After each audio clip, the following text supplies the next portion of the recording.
আসসালামু আলাইকুম।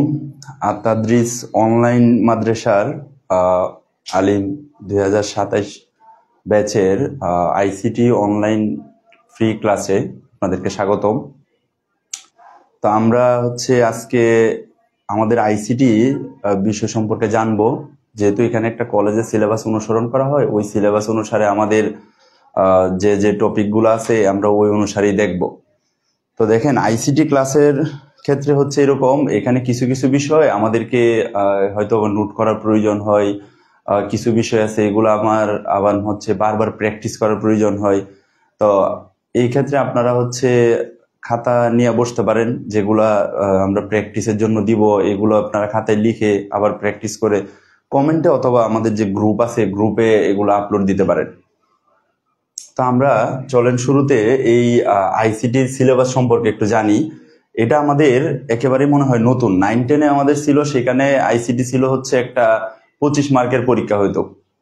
তো এইখানে এটা 100 মার্কের। তো চলেন এটা সিলেবাস সম্পর্কে একটু আমরা জানি। প্রথমেই ICT information and communication technology. এটার full form information and communication technology, অর্থাৎ তথ্য যোগাযোগ প্রযুক্তি। তো এইখানে এটা একটাই পেপার, ইন্টারমিডিয়েট, এটা এক পেপার, 100 নম্বরের জন্য হয়। এই লিখা বা সাউন্ড সংক্রান্ত কোনো সমস্যা হলে আপনারা জানাইতে পারেন, লিখা অথবা সাউন্ড সম্পর্কে কোনো সম্পর্কিত সমস্যা থাকলে জানাইতে পারেন কমেন্টের মাধ্যমে। তো এখন দেখেন, এখানে আমরা সরাসরি চলে আসলাম। এটা 100 নম্বরের এক পেপার, শুধু একটাই পেপার 100 নম্বরের জন্য। তো এইটার ভিতরে দুইভাবে প্রশ্নগুলো হয়, অনেকটা আপনার ফিজিক্স কেমিস্ট্রি এগুলার মতো। এখানে 75 নাম্বার থাকে রিটেন, আর 25 নাম্বার থাকে প্র্যাকটিক্যাল। খেয়াল করি আমরা, 75 নাম্বার যে কোনো কোর্স, এটা ভালো করতে হলে তার প্রশ্নের প্যাটার্ন, যেহেতু এগুলো নতুন আপনারা আগে থেকে পড়েন নাই, তো এটা প্রশ্নের প্যাটার্ন আর আপনার বিগত বছরের প্রশ্নগুলো দেখলে প্রশ্নের প্যাটার্ন সম্পর্কে জানবেন। নাম্বার ডিস্ট্রিবিউশন, এই বিষয়গুলো সম্পর্কে একটু আগে থেকে ভালো ধারণা নিয়ে গেলে তাহলে পড়তে সুবিধা হয়। তো এখন এখানে আপনার দুই ধরনের পরীক্ষা হয়। এই 75 নাম্বার আপনার রিটেন, আর 25 নাম্বার এটা প্র্যাকটিক্যাল। তো প্র্যাকটিক্যাল পরীক্ষাটা সাধারণত এই বোর্ড পরীক্ষার আগেই হয়, কলেজে হয় বোর্ড পরীক্ষার আগে। তো এখানে 75-এর ভিতরে আমাদের দুই ধরনের প্রশ্ন থাকে। একটা এটা আপনার 50 নাম্বার, আর একটা 25 নাম্বার। 50 নাম্বার এটা সিকিউ, ক্রিয়েটিভ কোয়েশ্চেন, আর 25 নাম্বার যেটা সেটা এমসিকিউ, মাল্টিপল চয়েস কোয়েশ্চেন। তো এই সিকিউ এর ভিতরে যে 50 নাম্বার আছে সেখানে আমাদের দুইটা বিভাগ থাকে। একটা আপনার ক বিভাগ। দেখেন, না বুঝলে আপনারা প্রশ্ন করেন বা বললেন, ওটা আমরা যদি এখানে সুযোগ হয় এখানে, অথবা আপনি কমেন্ট করে রাখেন, আমরা পরে সুযোগ হলে পরে বুঝাই দিব, সমস্যা নাই। সিকিউ এর ভিতরে আপনার যে 50 নাম্বার, এখানে ক বিভাগ এবং খ বিভাগ থাকে। আইসিটি যখন প্রথম চালু হয় তখন কিন্তু বিভাগ ভিত্তিক ছিল। তো মাঝখানে করোনার সময় যখন শর্ট সিলেবাস হয় তখন বিভাগটা উঠায় দেয়, শুধু যে কোনো 5টা প্রশ্ন অ্যান্সার করলেই হয়। তো এখন হয়তো বা আবার বিভাগ ভিত্তিক আসতে পারে আপনাদের মাধ্যমে, এই জন্য আমরা এই বিভাগ অনুসারে বললাম। তার আগে একটু বলে নেওয়া যায় এটা প্রশ্নটা কেমন হয়। একটা উদ্দীপক দিবে আপনাদেরকে, তারপরে সেখান থেকে ক প্রশ্ন, খ প্রশ্ন, গ প্রশ্ন, ঘ প্রশ্ন। এই সৃজনশীলের ক্ষেত্রে 4টা প্রশ্ন থাকে। কতে আপনার 1 নাম্বার, খতে 2 নাম্বার, গতে 3 নাম্বার, ঘতে 4 নাম্বার। টোটাল আমরা যোগ করলে পাই কত, 10 নাম্বার। তাহলে একটা সৃজনশীলে এরকম ভাবে একটা উদ্দীপক থাকবে, সেখানে এরকম 4টা কোশ্চেন থাকে, কতে 1, খতে 2, গতে 3, ঘতে 4। এই আপনার এটা নাম্বার ডিস্ট্রিবিউশন। বাংলা ইংলিশ মনে হয়ে গেছে, আচ্ছা। তাহলে এটা তার নাম্বার ডিস্ট্রিবিউশন। এখন এটা কেন লিখলাম, এই ক এবং খ দুইটা বিভাগ আছে। এই বিভাগে আপনার চ্যাপ্টার আছে 1, 2, 3, আর খ বিভাগে চ্যাপ্টার আছে 4, 5, 6। টোটাল 6টা চ্যাপ্টার, পুরো আইসিটি বইয়ে 6টা chapter. First year second year এই 6টা চ্যাপ্টারই পড়ানো হয়।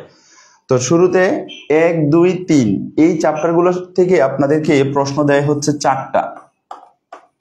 আর 4, 5, 6 এগুলো থেকে আপনাকে প্রশ্ন দিবে হচ্ছে 4টা। তাহলে ক বিভাগ থেকে 4টা প্রশ্ন, খ বিভাগে 4টা প্রশ্ন, মোট প্রশ্ন হলো 8টা। এই 8টা প্রশ্ন থেকে আপনি ক বিভাগ থেকে 2টা অ্যান্সার করবেন, খ বিভাগ থেকে 2টা অ্যান্সার করবেন। তাহলে দুইটা কয়টা হলো? 4টা। 4টাতে 40 নাম্বার। আর একটা কোয়েশ্চেন আপনি ক এবং খ যে কোনো বিভাগ থেকে অ্যান্সার করতে পারেন। এটা হচ্ছে তার সৃজনশীলের প্রশ্নের প্যাটার্ন এবং নাম্বার ডিস্ট্রিবিউশন, কোন চ্যাপ্টার থেকে কি কি থাকে। তবে এখানে একটা বিষয় আছে, খেয়াল করেন যে এই জায়গায় তো 4টা কোয়েশ্চেন থাকবে, অধ্যায় আছে কয়টা? 3টা। তো ম্যাক্সিমাম টাইম দেখা যায় কি এই 5 নাম্বার অধ্যায় থেকে 2টা প্রশ্ন আসে। আবার এখানে 3 নাম্বার অধ্যায় থেকে হচ্ছে 2টা কোয়েশ্চেন থাকে। এখানে হচ্ছে 5 নাম্বার অধ্যায় থেকে 2টা কোয়েশ্চেন থাকে, আর এখানে হচ্ছে 3 নাম্বার অধ্যায় থেকে 2টা কোয়েশ্চেন থাকে। ম্যাক্সিমাম টাইম এরকম হয়, তবে এটা কিন্তু একদম ফিক্সড না, ব্যতিক্রম হতে পারে। তো ক বিভাগ এবং খ বিভাগের ভিতরে এই হচ্ছে আপনার প্রশ্নের প্যাটার্ন। আর এমসিকিউ সম্পর্কে তো জানেন।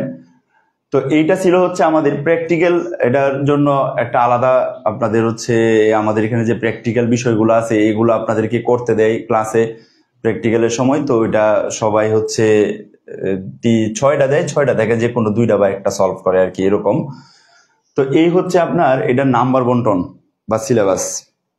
এখন দেখেন আমাদের এখানে আমরা একটু এই চ্যাপ্টারগুলোর মধ্যে কি কি আছে একটু হালকা একটা পরিচিতি নেই।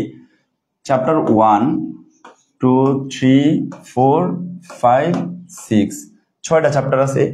এর ভিতরে দেখেন এই ফার্স্ট চ্যাপ্টারটা হচ্ছে দৈনন্দিন জীবনে আপনি আইসিটির যা যা ব্যবহার করেন, যেমন মনে করেন বায়োমেট্রিক, ফিঙ্গারপ্রিন্ট, তারপরে হচ্ছে আপনার এই ফেস ডিটেক্টর, এই ধরনের বিভিন্ন প্রযুক্তি আমরা দৈনন্দিন ব্যবহার করি না। এই শুধু তো এগুলো আমরা এজ ইউজার পরিচিত, এর বাহিরেও তো অনেক জায়গায় প্রযুক্তির ব্যবহার আছে, কৃষি, শিক্ষা, চিকিৎসা সব ক্ষেত্রে প্রযুক্তির ব্যবহার আছে। তো আমরা এই 1 নাম্বার চ্যাপ্টারে মূলত এই প্রযুক্তির ব্যবহারগুলো শিখি, বিভিন্ন প্রযুক্তি সম্পর্কে বলা আছে। চ্যাপ্টার 2 হচ্ছে কমিউনিকেশন টেকনোলজি। চ্যাপ্টার 2তে আছে কমিউনিকেশন টেকনোলজি, অর্থাৎ যোগাযোগ প্রযুক্তি সম্পর্কে বলা আছে। এখানে আমরা এই যোগাযোগের বিভিন্ন মাধ্যম সম্পর্কে চ্যাপ্টার 2তে জানতে পারবো। চ্যাপ্টার 3 আমরা রেখে দিলাম এটা শেষের জন্য। চ্যাপ্টার 4 হচ্ছে HTML। HTML হচ্ছে ওয়েব পেজ, অর্থাৎ আমরা যে ওয়েবসাইট ব্রাউজ করি এই ওয়েবসাইট তৈরি করার একটা ভাষা HTML, এটা এক ধরনের ল্যাঙ্গুয়েজ। চ্যাপ্টার 5 হচ্ছে সি প্রোগ্রাম, সফটওয়্যার তৈরি করার জন্য এইগুলো ব্যবহার করা হয়, তো সি প্রোগ্রাম। চ্যাপ্টার 6 হচ্ছে database management system, database management system. Chapter 6 এর নাম হচ্ছে ডাটাবেজ ম্যানেজমেন্ট সিস্টেম। এখানে হচ্ছে আমরা বিভিন্ন ধরনের ডাটা কিভাবে ম্যানেজ করতে হয় এই বিষয় সম্পর্কে, বা কিভাবে বিভিন্ন ডাটা খুঁজে বের করা হয়, তো এইসব বিষয়াদি সম্পর্কে চ্যাপ্টার 6 এ বলা আছে। তাহলে একটু খেয়াল করেন, 1 নাম্বার চ্যাপ্টারটা ছিল হচ্ছে দৈনন্দিন জীবনে আইসিটির ব্যবহার, তার মানে বোঝাই যাচ্ছে যে এটার একটা বড় অংশ থিওরি। চ্যাপ্টার 2 ছিল কমিউনিকেশন টেকনোলজি। হ্যাঁ, এইখানে থিওরি, তবে এই থিওরিগুলো অনেকটা বোঝানোর মতো অনেক কিছু থাকে, অনেক তথ্য উপাত্ত থাকে এইটা। আর চ্যাপ্টার 4, 5, 6 এগুলো অনেকটা প্রোগ্রামিং ল্যাঙ্গুয়েজ টাইপের বলা যেতে পারে। এগুলো হচ্ছে একটা ল্যাঙ্গুয়েজ টাইপের। তো ল্যাঙ্গুয়েজ গুলো হচ্ছে আমরা এজ ইউজুয়াল যে ল্যাঙ্গুয়েজ শিখি ওইরকমই অনেকটা। চ্যাপ্টার 3 একটু ব্যতিক্রম। চ্যাপ্টার 3 এর নাম হচ্ছে সংখ্যা পদ্ধতি, নাম্বার সিস্টেম, সংখ্যা পদ্ধতি। মূলত এই চ্যাপ্টার 3 থেকে আইসিটি সবাই পড়া শুরু করে। এর আগের গুলা যেহেতু থিওরি, তো ওইগুলা মোটামুটি একটু পরীক্ষার আগে আগে পড়লে হয়। চ্যাপ্টার 3 থেকে একটু প্র্যাকটিস বেশি করা লাগে। আর এই সাবজেক্টটার সাথে যেহেতু আপনারা এজ ইউজুয়াল পরিচিত না, এই জন্য আপনাদের জন্য এটা অনেক সময় হয় কি কঠিন হয়ে যায়। অনেকটা কঠিন হয়ে যাওয়ার পিছনে কয়েকটা কারণ হচ্ছে এটা ও পর্যাপ্ত পরিমাণ প্র্যাকটিস করে না, যেহেতু এখানকার অঙ্ক বা প্রোগ্রামিং গুলো একটু সহজে বোঝা যায়, তো সবাই মনে করে এটা একটু আগে আগে পড়লে মনে হয়ে যাবে, কিন্তু পরে দেখা গেছে এগুলো আর হয় না। পরীক্ষার আগে আগে পড়তে গেলে আপনি হয়তো খাতায় পারলেন বা দেখলে পারলেন, কিন্তু পরীক্ষায় লেখার সময় যায় এগুলো ভুলে যায়, তো এই সমস্যা হয়। তো এখানে দেখেন চ্যাপ্টার 3 থেকে আমরা মূলত পড়া শুরু করি। চ্যাপ্টার 3 কে বলা হয় নাম্বার সিস্টেম এবং ডিজিটাল ডিভাইস। চ্যাপ্টার 3 এর 2টা অংশ, একটা অংশ হচ্ছে নাম্বার সিস্টেম আর আরেকটা অংশ হচ্ছে ডিজিটাল ডিভাইস, এই সম্পর্কে। তো চলেন আমরা চ্যাপ্টার 3 থেকে শুরু করি। আর ওইগুলো আমরা পড়বো, আস্তে আস্তে পড়বো, যেহেতু এগুলোতে একটু অঙ্ক আছে এই জন্য এগুলোই আমরা একটু আগে শুরু করলাম।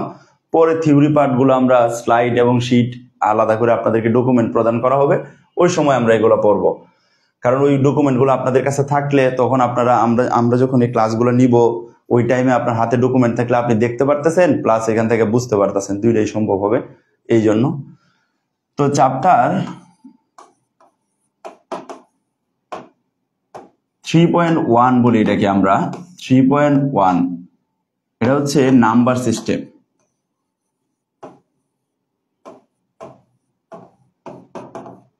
নাম্বার সিস্টেম বা সংখ্যা পদ্ধতি। সংখ্যা পদ্ধতি, কম্পিউটারে কেন সংখ্যা আসছে, এটা কিন্তু একটা প্রশ্ন থাকে। কম্পিউটারের সাথে সংখ্যার কি সম্পর্ক, গণিতের কি সম্পর্ক কম্পিউটারের সাথে, এরকম একটা প্রশ্ন থাকে। এটার জন্য আমাদেরকে এদিক দিয়ে একটু বিষয় আমরা দেখি, চলেন। কম্পিউটার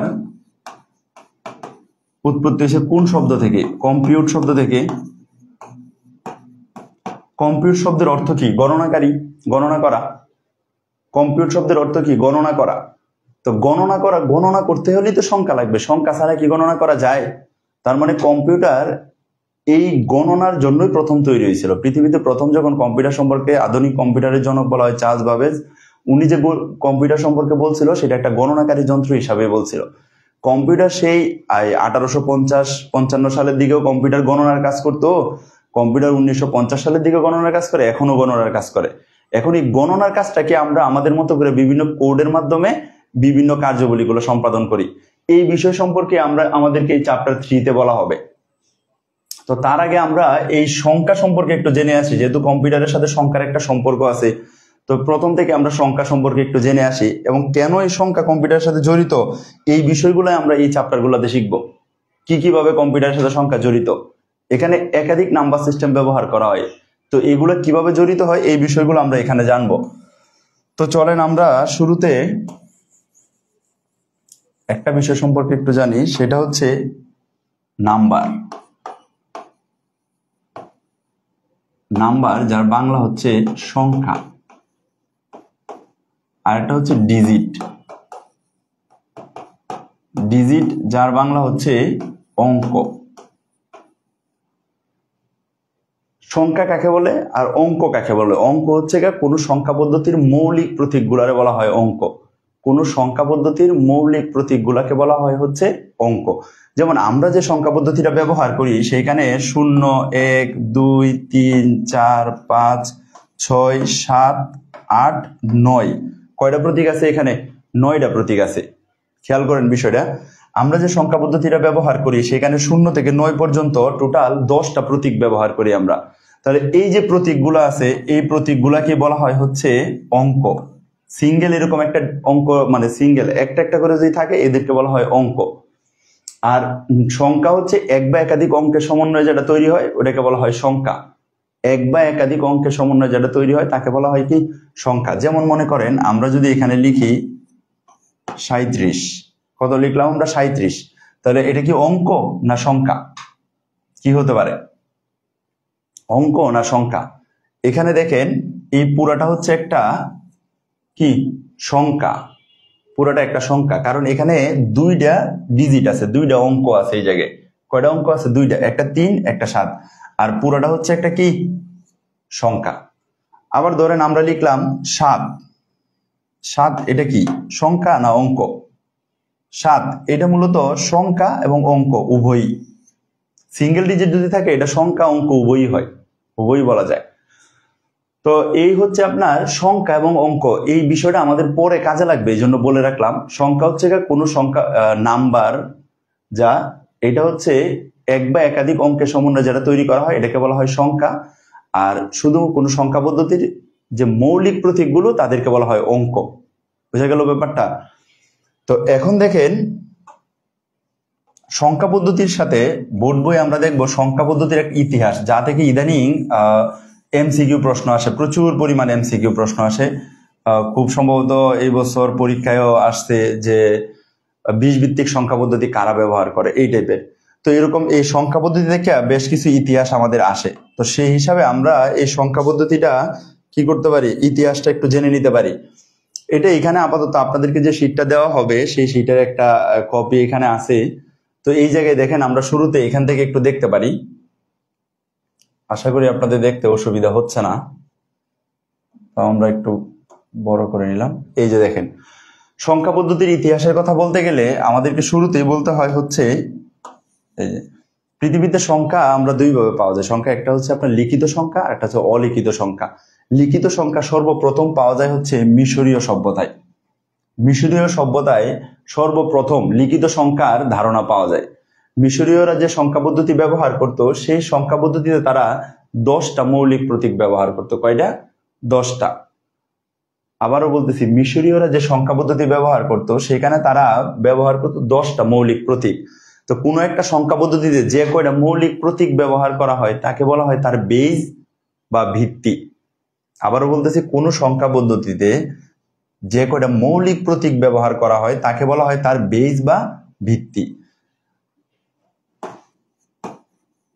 বেজ বা ভিত্তি, কোন সংখ্যা পদ্ধতিতে ব্যবহৃত মৌলিক প্রতীকগুলো, যে কয়টা প্রতীক থাকে ওটাকে বলা হয় হচ্ছে তার বেজ বা ভিত্তি। যে কয়টা প্রতীক থাকে ওই সংখ্যাটাই হচ্ছে তার বেজ বা ভিত্তি। তো মিশরীয়রা হচ্ছে টোটাল 10টা মৌলিক প্রতীক ব্যবহার করত, এই জন্য তাদের সংখ্যা পদ্ধতির বেজ বা ভিত্তি হচ্ছে 10। তাহলে মিশরীয় সংখ্যা পদ্ধতির বেজ বা ভিত্তি হচ্ছে কত? 10। কেন? কারণ তারা 10টা মৌলিক প্রতীক ব্যবহার করত। সেই সাথে আরেকটা শব্দের সাথে আমরা একটু পরিচিত হই, স্থানীয় মান। এই কথাটা আমরা প্রায় বলবো এখানে, পরে যদিও আপনাদের সাথে এটা নিয়ে একটু পরে আরো কথা বলবো। স্থানীয় মান বিষয়টা কি এটা নিয়ে একটু বলা যায়। স্থানীয় মান, স্থানীয় মান মূলত হিসাব করা হয় কিসের ভিত্তিতে? দেখেন, এই যে আমরা এখানে লিখলাম 5, এটা তো 5। তো এখন যদি আমরা এখানে আরেকটা 5 লিখি, এখন প্রথমে ছিল এটা 5, এখন কত হয়ে গেল? 55। তো এই যে 5, এইটাও 5, এটাও 5, দুইটাই তো 5, কিন্তু তার অবস্থানের কারণে এই 5 কি হয়ে গেছে? 55। বোঝা গেল? এইটাকে বলা হয় তার স্থানীয় মান, যেটাকে আমরা বাংলায় একক, দশক, শতক এরকম নামে ডাকি। যেটাকে আমরা বাংলায় কিভাবে ডাকি? একক, দশক, শতক এইসব নামে ডাকি। তো এই যে দেখেন সংখ্যাগুলো একই রকম 5, এটাও 5, কিন্তু তার অবস্থান এই পাশে হওয়ার কারণে সে হয়ে গেছে কত? 55। এটাকে আমরা একক নামে ডাকি, একে আমরা দশক নামে ডাকি। তো এটা এখন হয়ে গেল কত? 55। এইগুলোর বলা হয় মূলত স্থানীয় মান। এই সম্পর্কে আমরা আরেকটু পরে আরো বিস্তারিত জানবো। তো মোটামুটি একটা ধারণা রাখেন, অবস্থানের কারণে যে মানটা হয় ওইটাই হচ্ছে তার স্থানীয় মান। কোন সংখ্যার অবস্থানের কারণে, এখানে আছে 5, পরে আবার আমরা এই যে এই 5 অবস্থানের পরিবর্তনের কারণে তার মানের যে পরিবর্তনটা হয় ওই মানটারই বলা হয় হচ্ছে তার স্থানীয় মান। তো এখন দেখেন, আধুনিক যে আমরা শূন্য ব্যবহার করি, এই যে শূন্য, এই আধুনিক শূন্যটা হচ্ছে এই সংখ্যা পদ্ধতিতে ব্যবহার করা হইতো না, ছিল না। আধুনিক আমরা যে শূন্য ব্যবহার করি, এই শূন্য তারা মিশরীয়রা এই শূন্য ব্যবহার করতো না। মিশরীয়রা যে সংখ্যা পদ্ধতি আবিষ্কার করছিল সেই সংখ্যা পদ্ধতির নাম ছিল হচ্ছে হাইরোগ্রাফিক্স। কি নামে ডাকতো? হাইরোগ্রাফিক্স এই নামে ডাকতো। হাইরোগ্রাফিক্স শব্দের অর্থ হচ্ছে পবিত্র লিপি। কি নামে ডাকতো এটাকে? পবিত্র লিপি। আর মিশরীয়রা আবার একটু অতিরিক্ত তথ্য হিসাবে জেনে রাখতে পারেন যে মিশরীয়রা জ্যামিতির জনক, মানে জ্যামিতি তাদের সময় বেশি পরিমাণ উৎকর্ষতা লাভ করছে। তাহলে আমরা দেখেন, পৃথিবীতে প্রথম লিখিত সংখ্যা পদ্ধতি আবিষ্কার হয় হচ্ছে মিশরে। মিশরীয় সভ্যতায় পাওয়া যায় তারা 10 ভিত্তিক সংখ্যা ব্যবহার করত। তাদের সংখ্যা পদ্ধতিতে কোনো স্থানীয় মানের ব্যবহার ছিল না। আমরা যেমন একক, দশক, শতক ব্যবহার করি, এটা ছিল না। দ্বিতীয়ত হচ্ছে তারা শূন্যের ব্যবহারও করে নাই, অর্থাৎ আধুনিক যে শূন্য আমরা ব্যবহার করি এই শূন্যের ব্যবহারও তারা করে নাই। তো মিশরীয়রা যে সংখ্যা পদ্ধতি ব্যবহার করত সেই সংখ্যা পদ্ধতির একটা নাম ছিল, সেই নাম ছিল হচ্ছে হাইরোগ্রাফিক্স। হাইরোগ্রাফিক্স সম্পর্কে আপনারা হয়তো যারা আর্টসের স্টুডেন্ট তারা জানার কথা। তো হাইরোগ্রাফিক্স শব্দের বাংলা অর্থ হচ্ছে পবিত্র লিপি। এখান থেকে আপনার এই কয়টা টপিকের ভিতর থেকে এমসিকিউ থাকে, যদি এমসিকিউ আসে এরকম, যেমন বলতে পারে হাইরোগ্রাফিক্স এর বাংলা অর্থ কি? মিশরীয়দের সংখ্যা পদ্ধতির নিচের কোনটি মিশরীয় সংখ্যা পদ্ধতি, নাম কি? এই টাইপের থাকতে পারে। তো এইগুলো হচ্ছে এমসিকিউ এর জন্য আর কি, মূলত ইতিহাসের এই অংশটুকু এমসিকিউ। এখানে প্রথম অংশটুকু একটু থিওরি, এখান থেকে ইদানিং এমসিকিউ আসে, এই জন্য আমরা এটা নিলাম। পরের অংশটুকু দেখেন, সুমেরীয় ব্যাবিলন। সুমেরীয় ব্যাবিলন কাছাকাছি সময়, আমি যে কথাগুলো বলতেছি এটা প্রায় আজ থেকে 5000 বছর পূর্বের কথা। তো সুমেরীয় ব্যাবিলিয়ন আরেকটা সভ্যতা পাওয়া যায় বর্তমান ইরাকের আশপাশ অঞ্চলগুলোতে, এই সভ্যতা গড়ে উঠছিল। সুমেরীয় ব্যাবিলিয়ন তারা কি করতো দেখেন, 2টা প্রতীকের মাধ্যমে, খেয়াল করেন, 2টা প্রতীকের মাধ্যমে তারা হচ্ছে এই সংখ্যা পদ্ধতি তৈরি করছিল। কয়টা প্রতীক ব্যবহার করছিল? তারা শুধু 2টা প্রতীক ব্যবহার করছিল। যেখানে মিশরীয়রা 10টা প্রতীক ব্যবহার করে, সেখানে ব্যাবিলিয়নরা কয়টা প্রতীক ব্যবহার করছে? শুধু 2টা প্রতীক ব্যবহার করছে। তো এই 2টা প্রতীকের ভিতরে তারা কত পর্যন্ত লিখতো? 60 পর্যন্ত লিখতো। দেখেন একটু আগে আপনাদেরকে একটা কথা বলছিলাম যে কোন সংখ্যা পদ্ধতির বেস বা ভিত্তি হচ্ছে ওই সংখ্যা পদ্ধতির মৌলিক প্রতীকগুলো, এইটা। তো এখানে আমি আবার বললাম যে এটার প্রতীক হচ্ছে দুইটা। প্রতীক কয়টা? দুইটা। তাহলে আবার এটা 60 ভিত্তিক কিভাবে হয়? একটা প্রশ্ন জাগে না? একটু আগে আমি বললাম যে কোনো সংখ্যা পদ্ধতির যে কয়টা প্রতীক ব্যবহার করা হয় সেটাকে তার বেস বা ভিত্তি বলে। তো এখন বেবিলিয়নরা আবার ব্যবহার করে কয়টা প্রতীক? দুইটা প্রতীক। তাহলে তার বেস বা ভিত্তি হচ্ছে কত? 2 হওয়ার কথা, কিন্তু হয়েছে কত? 60। কেন হয়েছে চলেন এইটা একটু জানি। আমরা কোন সংখ্যা লিখলে কিভাবে লিখি? ধরেন আমরা যেটা লিখি 0 0 0 1 0 2 0 3 0 4 0 5 0 6 0 7 0 8 0 9। এই যে দেখেন 0 থেকে 9 পর্যন্ত লিখছি। লিখার পর আমরা কিন্তু আবার এই প্রতীকগুলো রিপিট করি। কিভাবে রিপিট করি? এই যে 9, 9 এর পরে আমরা লিখি কত? 10 11 12 13 14 15 16 17 18 19। আবার দেখেন এটাকে রিপিট করে আমরা কত লিখি? 20 21 22 23 24, এইভাবে লিখি না? অর্থাৎ এই 0 থেকে 9 পর্যন্ত এই প্রতীকগুলোকে কিন্তু আমরা বারবার ব্যবহার করতেছি, পুনরাবৃত্তি করতেছি এইগুলা। তাহলে এই বেবিলিয়নরা কি করতো? তারা হচ্ছে 0 থেকে 60 পর্যন্ত লিখতো। লিখার পরে আমরা যেখানে 9 যাওয়ার পরে রিপিট করতেছি, তারা হচ্ছে 60 যাওয়ার পরে রিপিট করতো। অর্থাৎ এই দুইটা প্রতীকে তারা 60 পর্যন্ত লিখতে পারতো। দুইটা প্রতীকে তারা 60 পর্যন্ত লিখতে পারতো। লিখার পর তারপরে আবার রিপিট করতো তারা, যে রিপিটটা কিন্তু আমরা 9 করি। বুঝা গেল কথা? তো এই কারণে তাদের সংখ্যাটারে আবার 60 ভিত্তিক বলা হয়, কারণ তারা 60 যায় রিপিট করে, আমরা 10 এসে রিপিট করি। তো তারা 60 রিপিট করার কারণে তাদের সংখ্যা পদ্ধতির ভিত্তি 60 বলা হয়। মিশর এই বেবিলিয়ন সংখ্যা পদ্ধতির ব্যবহার কিন্তু এখনো আছে। যেমন আমরা সময়ের হিসাব করি 60 ভিত্তিক, 60 সেকেন্ডে 1 মিনিট, 60 মিনিটে 1 ঘন্টা, এভাবে হিসাব করি। তো এদের সংখ্যা পদ্ধতির ব্যবহার আমাদের এখনো আছে। আমরা এখানে যে যে বিষয়গুলো আপনাদের জন্য হাইলাইট, যা যা ম্যাক্সিমাম সময় যে এমসিকিউ গুলো আসে ওই বিষয়গুলো এখানে একটা চার্ট আকারে দিছি, যেন আপনি পরীক্ষার আগে এটা অল্প সময়ে পড়তে পারেন। বুঝা গেল ব্যাপারটা?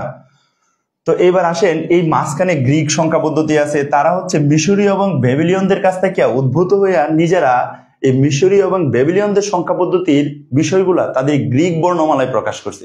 গ্রিক বর্ণমালা কোনগুলা? যেমন আলফা, বিটা, গামা, এইগুলোর মাধ্যমে তারা প্রকাশ করছে।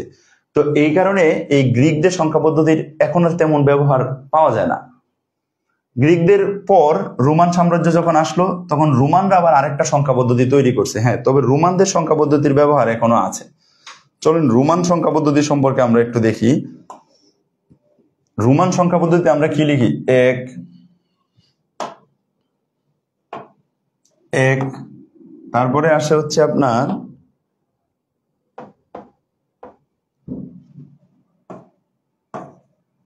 দেখেন রোমান সংখ্যা পদ্ধতিতে আমরা লিখি হচ্ছে, এটা হচ্ছে রোমান সংখ্যায় 1, তাই না? রোমান সংখ্যা এটা কি? 1। বারবার 1। এটা হচ্ছে কি? 2 3 4 5 6 7 8। রোমান সংখ্যা আমরা এভাবে লিখি না? 9। চলেন এটার মেকানিজম সম্পর্কে বেশি। তারাও কয়েকটা মৌলিক প্রতীক ব্যবহার করে। তো সেই প্রতীকগুলোকেই তারা রিপিট করে। কিভাবে তৈরি করে চলেন বিষয়টা একটু দেখি। যেমন ধরেন রোমান সংখ্যায় আমরা এটা লিখছি হচ্ছে 5। রোমান সংখ্যায় যদি এই প্রতীক থেকে এই প্রতীক থেকে যদি তার বাম পাশে ছোট প্রতীক আসে, খেয়াল করেন, যদি বড় সব প্রতীকের বাম পাশে যদি ছোট প্রতীক থাকে তাহলে বিয়োগ করতে হয়। আবার বলতেছি, বড় প্রতীকের বাম পাশে যদি ছোট প্রতীক থাকে তাহলে বিয়োগ করতে হয়। যেমন মনে করেন আমি এখানে একটা 1 দিলাম, তাহলে এই প্রতীকটা কত? 5 না? এই যে এই প্রতীকটা কত? 5। আর এই প্রতীকটার এই পাশে কত আছে? এটা তো 1, তাই না? এটা 1। তাহলে বড় প্রতীকের বাম পাশে ছোট প্রতীক, তাহলে এই 1 মাইনাস করলে যেটা হয় এইটাই হচ্ছে এই প্রতীকটার ভ্যালু। তার মানে এটা হচ্ছে কত? 4। চলেন আরো দুই একটা আমরা দেখি। যেমন মনে করেন এই আমরা নিলাম, তাহলে এটা হচ্ছে কি? ভি। এই যে দেখেন ভি, তারপরে এই পাশে আমরা নিলাম 3টা দাগ। তাহলে ভি এর পরে কয়টা আছে? 3টা। আচ্ছা এইটা হচ্ছে কত? 5। এতটুকু হচ্ছে কত? 5। এই যে 5। তারপরে ডান পাশে, যদি ডান পাশে থাকে তাহলে যোগ হয়, যদি বড় সংখ্যার ডান পাশে ছোট সংখ্যা থাকে তাহলে ওই সংখ্যাটা যোগ হয়, বড় সংখ্যার বাম পাশে থাকলে এটা বিয়োগ হয়। এইভাবে মূলত রোমান সংখ্যা তৈরি হয়েছে। তাহলে 5 মাইনাস কত, 5 প্লাস 3 সমান কত হলো 8। তার মানে এই প্রতীকটার ভ্যালু হচ্ছে কত 8। বুঝা গেল? তো এরকম ভাবে আপনি আরো কতগুলা দেখতে পারেন, যেমন এটা হচ্ছে 10, তো 10-এর এই পাশে যদি আমরা দুইটা দাগ দিই তাহলে 10 এর পরে 2, তাহলে বড় সংখ্যার পরে ছোট সংখ্যা, তাহলে 10-এর সাথে ছোট সংখ্যাটা কত 2, এই যে 2 যোগ করব কত হয়ে গেল, এটা হচ্ছে রোমান সংখ্যায় 12। বুঝতে পারছি বিষয়? এইভাবে তৈরি করে আর কি, এটা অতিরিক্ত জানার জন্য দিলাম, আপনার জেনে রাখলেন, আর ওইরকম কিছুই না। আপনারা চাইলে যে মিশরীয় সংখ্যা পদ্ধতি, যে হাইরোগ্রাফিক্স, এগুলো আমরা লিখে লিখে দেখতে পারি, হাইরোগ্রাফি সংখ্যা দিয়ে বিভিন্ন কিছু লিখা, এটা পারি।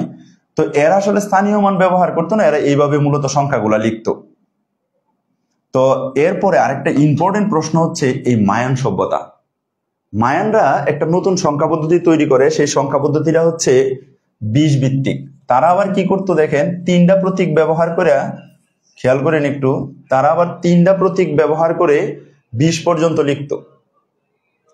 তাদের যে সংখ্যা পদ্ধতিটা আবিষ্কার করছিল সেটাকে কুড়ি নামে ডাকে, 1 কুড়ি 2 কুড়ি এরকম। গ্রামে কিন্তু এটার ব্যবহার এখনো আছে, ধান গম এগুলো পরিমাপ করার ক্ষেত্রে অনেক যারা একটু বয়োজ্যেষ্ঠ তারা কিন্তু এইভাবে গণনা করে, যে আপনার 20 কেজি একটা দাঁড়িপাল্লা উঠায় এটাকে দেখেন 1 কুড়ি 2 কুড়ি এভাবে গণনা করে। তো এইটা মূলত মায়ানদের সংখ্যা পদ্ধতি ছিল। মায়ানরা হচ্ছে একটা 3টা প্রতীকে তারা 20 ভিত্তিক সংখ্যা তৈরি করছে। তারা কি করতো, 20-এ যাওয়ার পরে রিপিট করতো। কথা বুঝতে পারছি? একটু আগে বলছিলাম ব্যাবিলিয়নরা 60-এ যাওয়ার পরে রিপিট করতো, মিশরীয়রা 10-এ যাওয়ার পরে রিপিট করতো, আর তারা হচ্ছে মায়ানরা হচ্ছে 20-এ যাওয়ার পরে তারা রিপিট করতো। এই জন্য তাদের সংখ্যা পদ্ধতিটার বেশ ভিত্তি এখানে হচ্ছে ব্যাবিলিয়ন আর হচ্ছে মায়ান, এই দুইটা খুবই ইম্পর্টেন্ট এমসিকিউ, খুবই ইম্পর্টেন্ট। তো এরা হচ্ছে স্থানীয় মানের ব্যবহার তারাও করতো না, তবে তারা শূন্যের জন্য একটা আলাদা প্রতীক ব্যবহার করতো। খুব সম্ভবত তাদের প্রতীক শূন্যের জন্য প্রতীকটা এরকম টাইপের ছিল, এই যে এইভাবে এরকম দাগ দেওয়া থাকতো। এইটা হচ্ছে মায়ানদের শূন্য, এগুলো হচ্ছে মায়ানদের শূন্য। তা আপনাদের ওই প্রতীকগুলা দিয়ে সংখ্যা তৈরি করা তো আসলে তেমন একটা প্রয়োজন হয় না, এই জন্য শিখাই নাই। তবে হাইরোগ্রাফিক্স বা আপনার এরকম মায়ান দিয়ে সংখ্যা তৈরি করা, এটা আবার খুব মজাদার। তারপরে আসেন চীনরা যে সংখ্যা পদ্ধতি তৈরি করে সেটা হচ্ছে 10 ভিত্তিক। তারাও স্থানীয় মানের ব্যবহার করে না, তারা শূন্যের জন্য আলাদা প্রতীক ব্যবহার করতো, তবে এটা তেমন একটা বেশি জনপ্রিয় হয় নাই।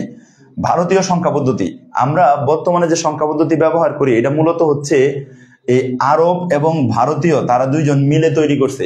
ভারতীয়রা এই সংখ্যা পদ্ধতিটা কিছুটা ডেভেলপ করছে, আর বাকিটা হচ্ছে আরবরা সারা পৃথিবীব্যাপী এই সংখ্যা পদ্ধতির বিস্তার ঘটাইছে, ইউরোপ এসব অঞ্চলে নিয়ে গেছে। তো চলেন এটা সময় ভারতীয়রা কি করছে, মিশরীয় সংখ্যা পদ্ধতি থেকে উদ্ভূত হইয়া তারা 10 ভিত্তিক একটা সংখ্যা পদ্ধতি তৈরি করছে। তাদের সংখ্যা পদ্ধতিতে স্থানীয় মান ছিল, শূন্যের ব্যবহারও ছিল। বুঝা গেল? তারা আধুনিক শূন্যের জনক, এই যে নিচে আমরা দিয়ে দিছি, আধুনিক শূন্য হচ্ছে উদ্ভাবন করেন আর্যভট্ট, উনি হচ্ছে আধুনিক শূন্য তৈরি করে। এই 600 খ্রিস্টাব্দের দিক দিয়ে আধুনিক শূন্য আসে। আর হচ্ছে আপনার স্থানীয় মানের ব্যবহার তৈরি করে হচ্ছে ব্রহ্মগুপ্ত, অর্থাৎ এই শূন্যের যে কি ধরনের ব্যবহার হবে এইটা তৈরি করে হচ্ছে কি আপনার এই ব্রহ্মগুপ্ত। বুঝা গেল কথা? তাহলে দেখেন এই দীর্ঘ ইতিহাস থেকে কি কি প্রশ্ন আসতে পারে, যদি একটু মোটা থাকে এদেরকে আমরা আলাদা করি, পরীক্ষা এখান থেকে যা যা প্রশ্ন আসে এগুলোকে যদি একটু আলাদা করি, তাহলে আপনি দেখেন শর্টকাট করলে অনেকটা এরকম পাওয়া যায়। মিশরীয় সংখ্যা, আর হচ্ছে আপনার মিশরীয়দের সংখ্যা, আর হচ্ছে আপনার রোমান সংখ্যা এবং চীন, এই 3টা সংখ্যায় স্থানীয় মানের ব্যবহার নাই। খেয়াল করেন এগুলো কিন্তু আমাদের পরে কাজে লাগবে। এই 3টা সংখ্যায় স্থানীয় মানের ব্যবহার ছিল না। কি কি? মিশর, রোমান, চীন, মনে থাকবে। শূন্যের ব্যবহার তো কারোই ওইরকম ছিল না, মায়ানদের একটা আলাদা প্রতীক ব্যবহার করতো, চীনরা আলাদা প্রতীক ব্যবহার করতো, এটা তেমন একটা বেশি গুরুত্বপূর্ণ না। শূন্যের জনক কি? আর্যভট্ট। স্থানীয় মান ব্যবহার শুরু করেন ব্রহ্মগুপ্ত, অর্থাৎ শূন্যের ব্যবহারটাকে আসলে একদম গাণিতিকভাবে প্রকাশ করে বিশেষ করে এই ব্রহ্মগুপ্ত। দ্বিতীয়ত আপনি মনে রাখতে পারেন ব্যাবিলিয়নদের সংখ্যা পদ্ধতি 60 ভিত্তিক, মায়ান সংখ্যা পদ্ধতি 20 ভিত্তিক, এই বিষয়টা মনে রাখতে পারেন। তাহলে এখান থেকে আপনি এমসিকিউ হিসেবে মনে রাখতে পারেন স্থানীয় মান কারা ব্যবহার করে কারা করে না। ভিত্তি ব্যাবিলিয়ন আর মায়ান, এরা দুইজন ব্যতিক্রম, একজন 60 ভিত্তিক একজন 20 ভিত্তিক। মনে রাখতেই হবে, এটা খুব ইম্পর্টেন্ট। হাইরোগ্রাফিক্স হচ্ছে যার বাংলা অর্থ পবিত্র লিপি, এইটা আপনি মনে রাখতে পারেন। বিশেষ করে এইগুলো হচ্ছে এখানকার এতটুকু ইতিহাসের ভিতরে আপনার এমসিকিউ এর জন্য খুবই খুবই গুরুত্বপূর্ণ। বোঝা গেল ব্যাপার? আচ্ছা, এইবার আসেন আমরা সংখ্যা পদ্ধতি নিয়ে একটু কথা বলি। এটা আমরা লিখি, চলেন এটা আমরা একটু লিখি। সংখ্যা পদ্ধতিকে দুই ভাগে ভাগ করা হয়। কয় ভাগে? দুই ভাগে। একটাকে বলা হয় পজিশনাল সংখ্যা,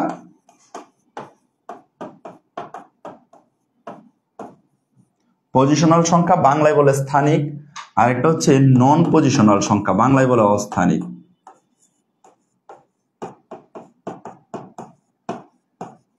নন পজিশনাল সংখ্যা। এখন এই পজিশনাল সংখ্যা নন পজিশনাল সংখ্যার মধ্যে পার্থক্যটা কি? এটা যদি আমরা দেখি পজিশনাল আর নন পজিশনাল সংখ্যার মধ্যে পার্থক্য কি, সবচেয়ে উল্লেখযোগ্য পার্থক্যের মধ্যে যদি বলে এক কথাই বলেন পজিশনাল আর নন পজিশনালের পার্থক্য কি, এক কথায় এক সেন্টেন্সে জানতে চাই, তাহলে হচ্ছে পজিশনাল সংখ্যা পদ্ধতিতে স্থানীয় মানের ব্যবহার আছে আর নন পজিশনাল সংখ্যা পদ্ধতিতে স্থানীয় মানের ব্যবহারটা নাই। পজিশনাল সংখ্যা পদ্ধতিতে স্থানীয় মান আছে, লাল কালার কতটুকু দেখা যায় জানি না, লিখে তো ফেলছি। আচ্ছা, তো এইখানে দেখেন পজিশনাল সংখ্যা পদ্ধতিতে স্থানীয় মানের ব্যবহার আছে, নন পজিশনাল সংখ্যা পদ্ধতিতে স্থানীয় মানের ব্যবহার নাই। তাহলে আপনাকে যদি জিজ্ঞাসা করা হয় এক কথায় এই যে পজিশনাল সংখ্যা পদ্ধতি এবং নন পজিশনাল সংখ্যা পদ্ধতির পার্থক্য কি, পার্থক্য হচ্ছে পজিশনাল স্থানীয় মানের ব্যবহার আছে আর নন পজিশনালে কোনো স্থানীয় মানের ব্যবহার নাই। বুঝা গেল বিষয়টা? এবার দেখেন যদি আমরা দুই একটা উদাহরণ দেখি, নন পজিশনাল সংখ্যা কোনগুলারে বলা হয় বলতে পারবেন? একটু আগে কিন্তু আমরা বলছি, দেখি তো আপনারা পারেন কিনা, এটা আপনারা কমেন্টের মাধ্যমে জানাইতে পারেন। নন পজিশনাল সংখ্যা কোনগুলারে বলা হয়? একটু আগে আমরা বলছিলাম রোমান নন পজিশনাল, মিশরীয় হাইরোগ্রাফিক্স নন পজিশনাল, তারপরে আছে টেলি নামেও কিন্তু একটা সংখ্যা পদ্ধতি আছে। আমরা ওই যে গণিতে 9-10-এ গণসংখ্যা নিবেশন তৈরি করতাম না, টেলি 5 ভিত্তিক সংখ্যা, এরকম 5টা লিখার পরে এইভাবে একটা টান দিতাম, মনে আছে? এটাও কিন্তু নন পজিশনাল সংখ্যা। আর কি কি পাইছি আমরা? রোমান, মানে যাদের স্থানীয় মান নাই, মোট কথা যাদের স্থানীয় মান নাই তারাই নন পজিশনাল। রোমান হাইরোগ্রাফিক্স, এটা রোমান, তারপরে হচ্ছে চীন। তাহলে টেলি, রোমান, হাইরোগ্রাফিক, চীন এগুলো হচ্ছে আপনার নন পজিশনাল সংখ্যা, এমসিকিউ এর জন্য খুবই গুরুত্বপূর্ণ। তো এগুলো হচ্ছে কি ধরনের সংখ্যা? নন পজিশনাল সংখ্যা। বোঝা গেল ব্যাপারটা? তাহলে পজিশনাল আর নন পজিশনালের মধ্যে পার্থক্য হচ্ছে পজিশনালের স্থানীয় মান আছে আর নন পজিশনালের স্থানীয় মানটা নাই। এখন আবার দেখেন পজিশনাল সংখ্যাকে চিহ্নিত করার জন্য, আইডেন্টিফাই এর জন্য মূলত 3টা বৈশিষ্ট্য আছে, তার 3টা বৈশিষ্ট্য থাকতে হয়। একটা হচ্ছে তার স্থানীয় মান, একটা হচ্ছে সংখ্যাগুলোর বেজ বা ভিত্তি। বেজ বা ভিত্তি কথাটার মানে কি? কয়টা মৌলিক প্রতীক আছে, বেজ বা ভিত্তি, সংখ্যার স্থানীয় মান, আর একটা হচ্ছে কি বেজ বা ভিত্তি। আচ্ছা, হাতের লেখা বুঝতে হয়তো অসুবিধা হতে পারে আপনাদের, বুঝছেন? তো এই জন্য আমি প্রত্যেকটা কথা বারবার বলি যেন হাতের লেখার সময় আপনারা একটু মিলাই নিতে পারেন। অনেক সময় আছে লেখা হয়তো নাও বুঝতে পারেন, যেহেতু হাতের লেখা খুব একটা সুন্দর না, তো সেই হিসাবে আপনারা একটু কথাগুলা শুনলেন তাহলে হয়তো বুঝতে সুবিধা হবে। বেজ বা ভিত্তি, আর যখন এগুলো আমরা শীট দিয়ে দিব ওই মেটেরিয়াল গুলোর মধ্যে এগুলো দেওয়া থাকবে, তো তখন আপনাদের খুব একটা অসুবিধা হওয়ার কথা না। তাহলে কয়টা বৈশিষ্ট্য জানা থাকতে হবে? পজিশনাল সংখ্যার ক্ষেত্রে 3টা বিষয় জানা থাকতে হবে। একটা হচ্ছে তার স্থানীয় মান জানা থাকতে হবে, বেজ বা ভিত্তি জানা থাকতে হবে, এবং আরেকটা হচ্ছে সংখ্যার একটা নিজস্ব মান জানা থাকতে হবে, নিজস্ব মান জানা থাকতে হবে। তো এই বিষয়গুলো সম্পর্কে তো আমরা আগে জানছি। স্থানীয় মান মানে একটু আগে আমরা বুঝছিলাম যে স্থানীয় মান হচ্ছে কি, এই যে একক, দশক, শতক এরকম, অর্থাৎ সংখ্যার অবস্থান কারণে যে মানটা তৈরি হয় ওটারে বলা হয় তার স্থানীয় মান। এই সম্পর্কে আরো একটু জানবো আমরা এই লেকচারের শেষের দিকে। বেজ বা ভিত্তি হচ্ছে কোন সংখ্যা পদ্ধতির মৌলিক প্রতীকগুলো, যে কটা মৌলিক প্রতীক থাকে সেটাকে বলা হয় তার বেজ বা ভিত্তি। এই দুইটা সম্পর্কে জানছি। নিজস্ব মান কোনটা? নিজস্ব মান বলতে যেমন 2, এই যে 2 বলতে এই যে এই দুইটা বুঝাইতেছে, এই দুইটা হচ্ছে তার নিজস্ব মান। আবার মনে করেন আমরা যে টাকার লেনদেন করি, টাকা তো এটা একটা কাগজ, এই কাগজের বিনিময়ে আমাদেরকে কিছু দেয়? দেয় না। দেয় হচ্ছে ওই কাগজটার একটা কি আছে, নিজস্ব মূল্য আছে, যেটা কিনা ওই যে রিজার্ভ স্বর্ণের উপর ভিত্তি করে নির্ধারণ করে। বর্তমানে এটা ডলারের উপর ভিত্তি করে 1970-72 পর থেকে এটা ডলারের উপর ভিত্তি করে নির্ধারণ করা হয়। তো এইটা হচ্ছে তার ওই কাগজটার যে 1000 টাকা নোটটা দেন, এই কাগজটার নিজস্ব মুদ্রার বিনিময়ে আপনারা দেন, নিজস্ব মূল্যের বিনিময়ে। তো এইটা হচ্ছে আপনার নিজস্ব মান। এই তিনটা বৈশিষ্ট্য থাকতে হবে। কোনো সংখ্যা পদ্ধতি, পজিশনাল সংখ্যা পদ্ধতি জানতে হলে তার এই তিনটা বৈশিষ্ট্য থাকতে হবে। একটা বহুপদী এমসিকিউ হইতে পারে এখান থেকে, যে পজিশনাল সংখ্যা জানার জন্য বা স্থানিক সংখ্যা নির্ণয়ের জন্য কয়টা বৈশিষ্ট্য আছে, বা নিচের কোনগুলো স্থানিক সংখ্যা পদ্ধতি নির্ণয়ের জন্য বৈশিষ্ট্য। তো এইগুলো আপনার একটা এমসিকিউ হিসাবে থাকতে পারে। এখন চলেন আমরা কম্পিউটারে আমরা টোটাল এই এতগুলো সংখ্যা পদ্ধতির ভিতরে টোটাল 4টা সংখ্যা পদ্ধতি ব্যবহার করি। কম্পিউটারে আমরা কয়টা সংখ্যা পদ্ধতি ব্যবহার করি? 4টা। কি কি? চলেন পুরো বোর্ড জুড়ে নিয়ে আমরা এখানে আছে হচ্ছে প্রথম যেটা নিয়ে আমরা সেটা হচ্ছে ডেসিমেল। ডেসিমেলের বাংলা হচ্ছে দশমিক। ডেসিমেলের বাংলা হচ্ছে দশমিক। এরপরে আছে হচ্ছে বাইনারি। বাইনারির বাংলা হচ্ছে দ্বিমিক। বোঝা গেল? ডেসিমেলের বাংলা হচ্ছে দশমিক, বাইনারি হচ্ছে দ্বিমিক। এরপরে যে সংখ্যাটা পাই সেটা হচ্ছে অক্টাল, অষ্টক। এটা হেক্সাডেসিমেল। হেক্সাডেসিমেল, হেক্সা মানে 6, ডেসিমেল মানে হচ্ছে 10। এই হেক্সাডেসিমেল মানে 6 আর 10 16। তাহলে এই হচ্ছে আমরা 4টা সংখ্যা পদ্ধতি কম্পিউটার সায়েন্সে ব্যবহার করি। কি কি? একটা হচ্ছে ডেসিমেল, আর হচ্ছে বাইনারি, অক্টাল, হেক্সাডেসিমেল। এবার চলেন ডেসিমেল সংখ্যা পদ্ধতিতে কি কি প্রতীকগুলো ব্যবহার করি। তবে বলে রাখা ভালো, ডেসিমেল সংখ্যা পদ্ধতি হচ্ছে আমরা বর্তমানে যে প্রচলিত যে সংখ্যা পদ্ধতি ওইটারই ডেসিমেল সংখ্যা পদ্ধতি বলে। আমরা কি কি প্রতীক ব্যবহার করি? 0, 1, 2, 3, 4, 5, 6, 7, 8, 9। কয়টা প্রতীক ব্যবহার করছি আমরা? 1, 2, 3, 4, 5, 6, 7, 8, 9, 10টা প্রতীক ব্যবহার করছি। তাহলে ডেসিমেল সংখ্যার বেস বা ভিত্তি হচ্ছে কত? 10। বোঝা গেল কথা?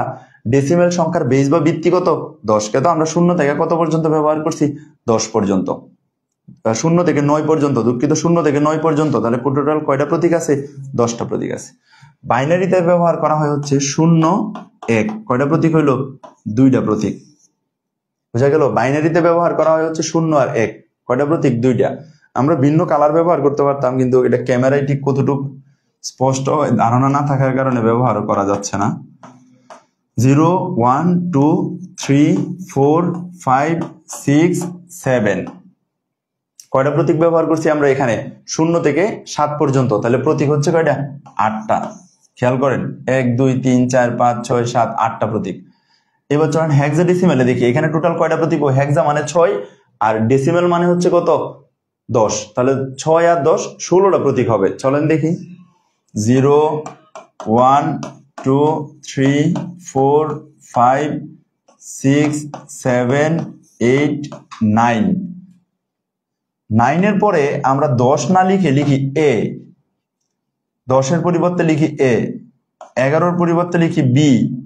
12 পরিবর্তে লিখি সি। 13 পরিবর্তে লিখি ডি। 14 পরিবর্তে লিখি ই। 15 পরিবর্তে লিখি আমরা এফ। এখন যদি প্রশ্ন করা হয় কেন আমরা A B C D E F ব্যবহার করলাম, কেন আমরা 10, 11, 12, 13, 14, 15 এগুলা লিখলাম না, এটার উত্তর দিতে পারবেন? এটার উত্তর কিন্তু আমরা শুরুতে বলছিলাম।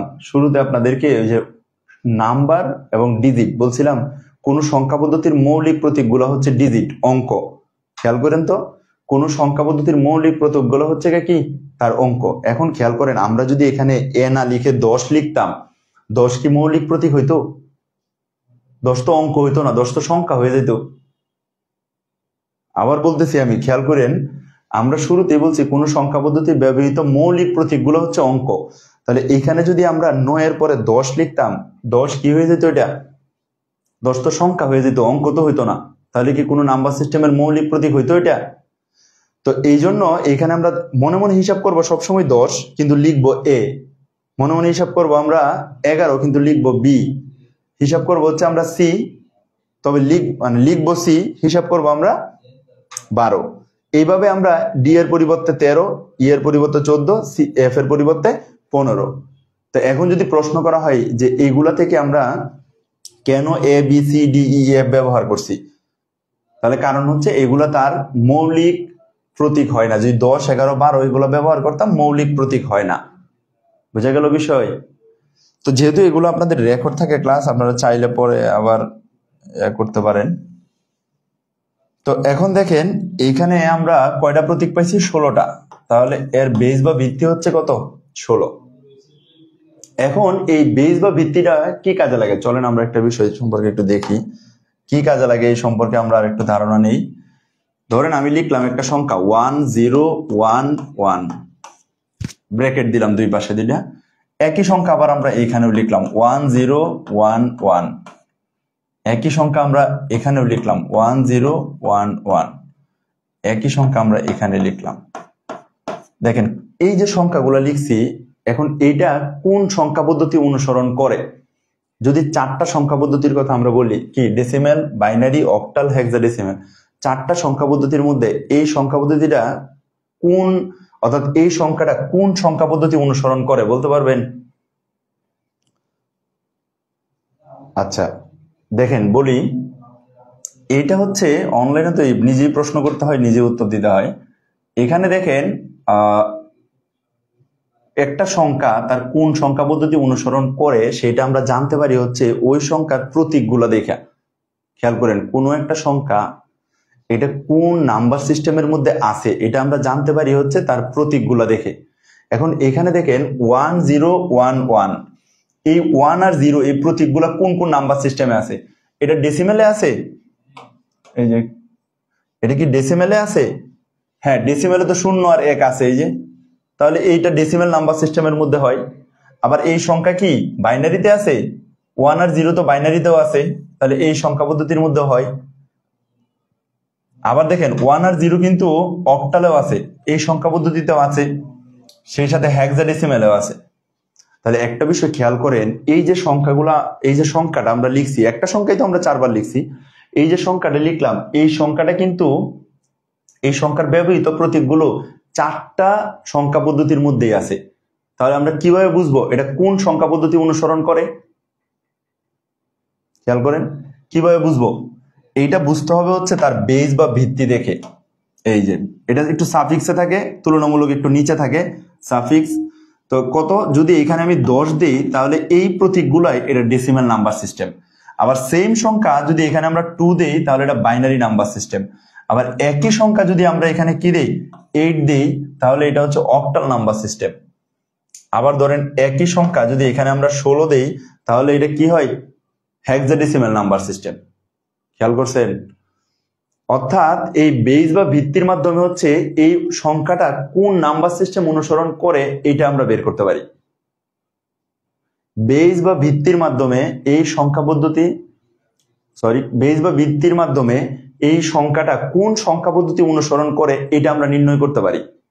বুঝা গেল বিষয়টা? তাহলে এইটা হচ্ছে আমাদের বেস বা ভিত্তির ব্যবহারের কারণ। যদি খ প্রশ্ন 2 নম্বরের জন্য আসে বেস বা ভিত্তি কেন ব্যবহার করা হয়, কোন সংখ্যা পদ্ধতি কোন সংখ্যা পদ্ধতি অনুসরণ করে তা নির্ণয় করার জন্য। আবার অনেক সময় আসে কি আপনার 1 2 1 এরকম দিয়ে বলবো এটা কোন সংখ্যা পদ্ধতি ব্যাখ্যা করো। আপনি বিগত বছরের প্রশ্নগুলো দেখলে এরকম পাবেন। তো এইটার ক্ষেত্রে আপনি বলবেন বেস বা ভিত্তি যদি জানা না থাকে তাহলে ওই সংখ্যা পদ্ধতি সম্পর্কে বলা যায় না যে এটা কোন সংখ্যা পদ্ধতি অনুসরণ করে। বুঝা গেল বিষয়? তাহলে এই সম্পর্কে জানলাম, আমরা একটা নাম্বার সিস্টেমের সাথে পরিচিত হইলাম। এবার চলেন সংখ্যাকে আমরা 2টা অবস্থায় পাই। সংখ্যাকে পাই আমরা 2 অবস্থায়। কি অবস্থায় চলেন দেখি। যেমন 354.215 মনে করেন এটা আমি লিখলাম। তো এইখানে তার বেস ডিক্লেয়ার করলাম, এটার বেস হচ্ছে কত? 10। এখন এইখানে দেখেন সংখ্যাকে 2টা অবস্থায় পাইছি। একটা হচ্ছে এই যে দেখেন একটা পয়েন্ট আছে এখানে, এই পয়েন্টকে আমরা এতদিন কি নামে ডাকতাম? পয়েন্টের নাম কি? এটা দশমিক নামে ডাকি না? পয়েন্টকে আমরা কি নামে ডাকি? দশমিক। দেখেন একটা বিষয়, এই পয়েন্টের আসলে প্রকৃত নাম হচ্ছে রেডিক্স পয়েন্ট। এটার প্রকৃত নাম হচ্ছে রেডিক্স পয়েন্ট। যে সংখ্যা পদ্ধতি অনুসরণ করে তার বেস দেখে দেখবেন যে সংখ্যা পদ্ধতি অনুসরণ করে ওই সংখ্যা পদ্ধতির রেডিক্স পয়েন্ট। যেমন আমরা যেটা নিচ্ছি এটা হচ্ছে 10 ডেসিমেল, তাহলে এটাকে বলা হয় হচ্ছে ডেসিমেল, যার বাংলা অর্থ হচ্ছে দশমিক রেডিক্স পয়েন্ট। লিখার মনে হয় জায়গা হবে না, একটু নিচে লিখলাম। এই যে দেখেন, তাহলে খেয়াল করেন এই পয়েন্টটা এটাকে ডাকা হয় রেডিক্স পয়েন্ট। তবে এটা যে সংখ্যা পদ্ধতি অনুসরণ করে ওই সংখ্যা পদ্ধতির রেডিক্স পয়েন্ট। যেমন আমরা এখানে উদাহরণ দিচ্ছি, এটা কোন সংখ্যা পদ্ধতি? 10। তাহলে 10 মানে কি? ডেসিমেল। ডেসিমেলের বাংলা কি? দশমিক। সেই হিসাবে এটাকে আমরা ডাকি হচ্ছে ডেসিমেল রেডিক্স পয়েন্ট। চলেন আমরা একটা উদাহরণ দেখি বাইনারি 1011 মনে করেন নিলাম 0.111। এটার বেস কত? 2। তাহলে বেস যেহেতু 2, এ থেকে আমরা বুঝলাম এটা কি number system? Binary number system. তো এই পয়েন্টটাকে বলা হয় হচ্ছে বাইনারি